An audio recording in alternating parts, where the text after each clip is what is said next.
So in today class we are going to discuss integration by parts. This topic is very useful in finding integrals of product of functions. So let's start. देखिए हम लोग यहाँ पे start करते हैं. सबसे पहले ये जो फॉर्मूला आपको दिखाई दे रहा है इस फॉर्मूला को बोलते हैं इंटीग्रेशन बाय पार्ट्स. ठीक है, तो यहाँ पे समझना होगा कि इंटीग्रेशन बाय पार्ट्स का फॉर्मूला है क्या. तो अगर आपको दो फंक्शन है u और v, ये दोनों फंक्शन है और ये दोनों फंक्शन का प्रोडक्ट का इंटीग्रेशन करना है, ठीक है, x के रिस्पेक्ट में, तो आपको करना क्या होगा कि फर्स्ट फंक्शन को छोड़ना है और सेकेंड फंक्शन को इंटीग्रेशन करना है माइनस. फिर क्या करना है कि फर्स्ट फंक्शन का डिफ्रेंशिएशन इनटू सेकेंड फंक्शन का इंटीग्रेशन और फिर ये दोनों को प्रोडक्ट का फिर से इंटीग्रेशन. ठीक है, तो आप ये फॉर्मूला को ऐसे भी f of x into g of x के लिए बना सकते हो.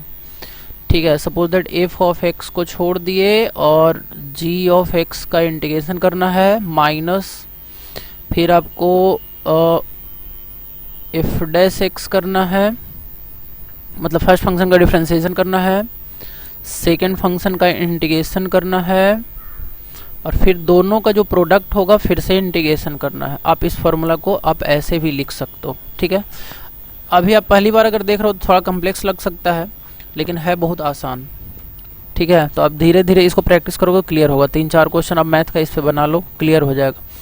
लेकिन देखिए इस पार्ट में हम लोग देखने वाले हैं कि फॉर्मूला आया कहाँ से, इसका प्रूफ देखने वाले हैं.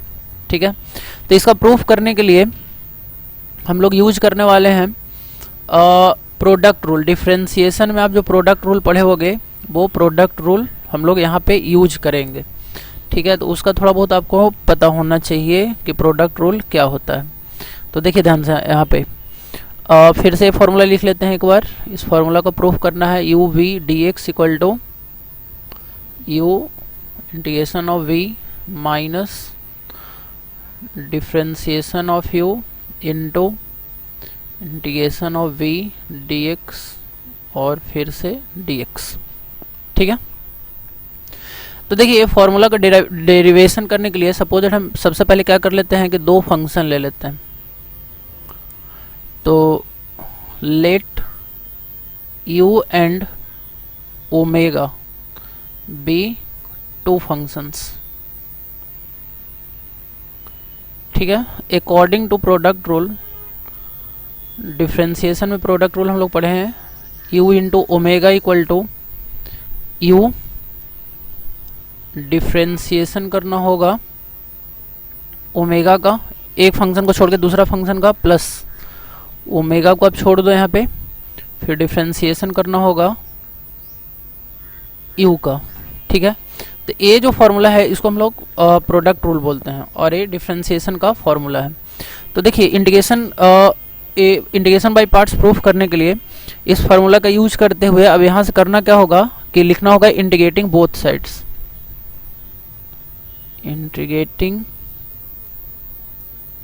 बोथ साइड्स, तो अगर दोनों तरफ आप इंटीग्रेशन कर दोगे तो देखिए होगा क्या, विथ रिस्पेक्ट टू एक्स लिख लेते हैं, विथ रिस्पेक्ट टू एक्स. तो देखिए होगा क्या कि जैसे ही आप यहाँ पे इंटीग्रेशन यूज करोगे, ठीक है, जैसे ही आप यहाँ पे इंटीग्रेशन यूज करोगे तो ये डिफ्रेंशिएशन का जो साइन है वो हट जाएगा. ठीक है, जैसे डिफ्रेंशिएशन और ये इंटीग्रेशन जो होता है एक दूसरे का क्या होता है, रिवर्स प्रोसेस होता है. तो अगर आप डिफ्रेंशिएशन का इंटीग्रेशन यूज कर रहे हो तो ये दोनों एक दूसरे से कैंसिल हो जाएगा. ठीक है, तो ये डिफ्रेंशिएशन का साइन हट जाएगा और यहाँ आ जाएगा u ओमेगा. ठीक है, इक्वल इंटीग्रेशन ऑफ यहाँ पे आ जाएगा u D omega by d x, और x के रिस्पेक्ट में कर रहे हैं तो यहाँ पे dx लगाना होगा, प्लस फिर से यहाँ पे इंटीग्रेशन का साइन यूज होगा omega D you by d x और x के रिस्पेक्ट में कर रहे हैं इसलिए यहाँ पे dx. ठीक है, तो यहाँ तक आई होप क्लियर होगा.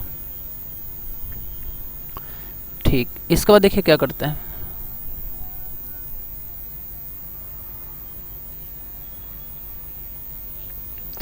तो देखिए यहाँ के बाद क्या करना होगा कि आप इसको आप क्या करो कि ये जो फंक्शन दिखाई दे रहा है, कौन सा function, you d omega by d x, ठीक है, डी एक्स, ए वाला जो टर्म है इसको आप लेफ्ट साइड में ले लो। देखो यहाँ पे, यहाँ के बाद क्या करना होगा कि इसको हम लेफ्ट साइड में ले लेते हैं, यहाँ पे ऐसे लिख लेते हैं, u d omega by d x equal to, तो इस फंक्शन को हम क्या करते हैं कि लेफ्ट में ला रहे हैं, यहाँ पे ऐसे, इसको ऐसे लिख सकते हैं, you omega minus integration of omega D you by d x, ठीक है। अब इसके बाद क्या करना होगा कि कुछ एज्यूम करना होगा, यहाँ पे लिखेंगे लेट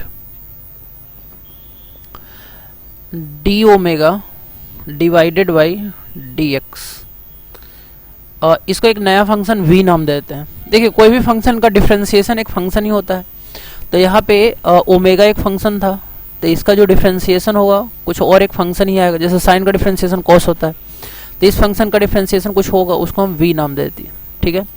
तो यहाँ से एक रिजल्ट और लिख सकते हैं कि अगर D omega by d x को हम v मान लेते हैं, तो यहाँ से आप ओमेगा को क्या लिख सकते हो, तो आप ओमेगा को लिख सकते हो integration of v D x, ठीक है। यहाँ से देखिए अगर नहीं समझ में आया तो यहाँ पे समझा देते हैं, d omega by d x equal to v लिए, तो डी ओमेगा इक्वल टू लिख लेंगे वी डी एक्स, और फिर दोनों तरफ इंटीग्रेशन कर लिए, तो यहाँ से ओमेगा को लिख सकते हैं integration of v d x, ठीक है। तो आई होप ये पार्ट समझ में आ गया होगा।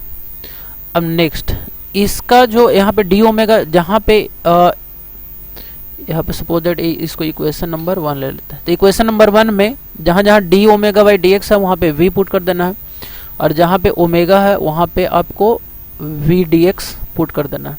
तो देखिए यहाँ से, और सब सॉरी इसको फर्स्ट ले लेते हैं। अब यहाँ के बाद देखिए यहाँ पे u, और इस पार्ट को यहाँ से यहाँ तक इस पार्ट को v ले लिए, तो u into v d x equal to, ठीक है। यहाँ पे देखिए u है, और जहाँ पे ओमेगा आ रहा है, देखिए यहाँ पे ओमेगा आ रहा है, तो ओमेगा की जगह ए वाला पुट कर देना है, तो ओमेगा की जगह पुट कर देना है वी डी एक्स माइनस, ठीक है। और इंटीग्रेशन फिर से ओमेगा की जगह ए वाला पुट कर देना है, ओमेगा की जगह ए वाला पार्ट पुट कर देना है, तो इसमें हम सबसे पहले D you by d x लिख लेते हैं, और ओमेगा की जगह इसको हम बाद में लिख लेते हैं वी डी एक्स, ठीक है। और यहाँ फिर से यहाँ पे डी एक्स, तो देखिए ये प्रूफ हो गया।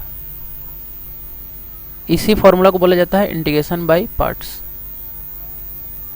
तो आई होप आपको ये प्रूफ समझ में आ गया होगा। इसमें देखिए एक पॉइंट और है, सबसे पहले एक पॉइंट तो समझ लीजिए कि इंटीग्रेशन बाय पार्ट्स क्यों यूज होता है, तो दो फंक्शन का प्रोडक्ट फाइंड करने में, ठीक है। तो suppose that e to the power x into sine x है, इसका इंटीग्रेशन फाइंड करना है। तो अब देखिए यहाँ पे एक कन्फ्यूजन होता है कि इसमें u और v किसको लें, क्या इसको u लेना है या इसको v लेना है। तो इसके लिए एक रूल बनाया गया है, आइलेट रूल, ठीक है, कि इसको u लेना है और किसको v लेना है। i मतलब होता है इनवर्स ट्रिगोनोमेट्रिक फंक्शन, l मतलब है लॉगरिथमिक फंक्शन, a मतलब है अलजेब्राइक फंक्शन, t मतलब है ट्रिगोनोमेट्रिक फंक्शन, और e मतलब है एक्सपोनेंशियल फंक्शन,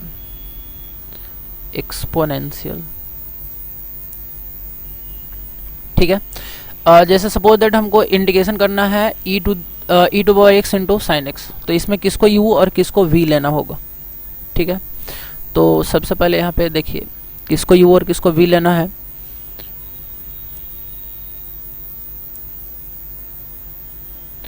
तो यहाँ पे देखते हैं सबसे पहले कौन आ रहा है। देखिए इसको हम बोल रहे हैं ये ट्रिगोनोमेट्रिक फंक्शन है और ये एक्सपोनेंशियल फंक्शन है, तो जिसका प्रायोरिटी इस आइलेट में ऊपर लिखा हुआ है उसको u लेना है। जैसे ट्रिगो पहले आ रहा है, एक्सपोनेंशियल बाद में आ रहा है, तो इसका मतलब जब इंटीग्रेशन करना शुरू करेंगे तो u इसको लेना है और v इसको लेना है, उसके बाद ये फॉर्मूला यूज कर लेना है।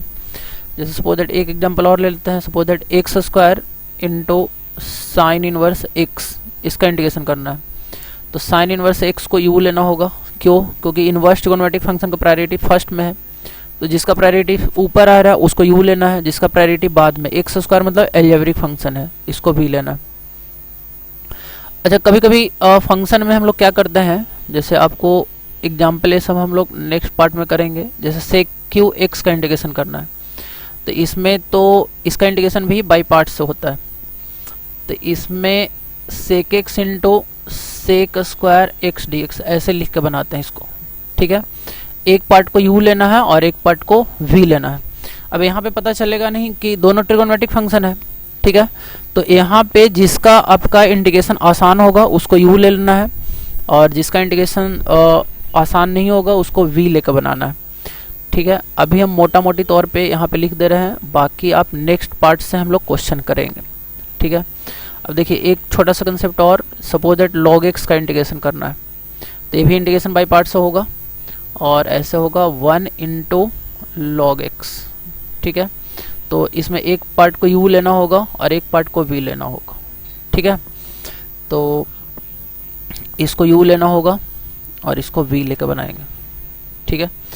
तो क्यों लेंगे? क्योंकि लॉगरिथमिक का प्रायोरिटी ऊपर है, तो इसको u ले रहे हैं, और 1 मतलब एल्जेब्रिक है, ठीक है। कांस्टेंट जो आता है एल्जेब्रिक फंक्शन में आता है, तो इसका प्रायोरिटी नीचे है, तो इसको v लेकर बनाना होगा, ठीक है। तो इस पे अगर क्वेश्चन आप देखना चाहते हो तो आप नेक्स्ट पार्ट को देखो, इसमें तो हम लोग प्रूफ डिस्कस कर रहे थे। चलिए, थैंक यू।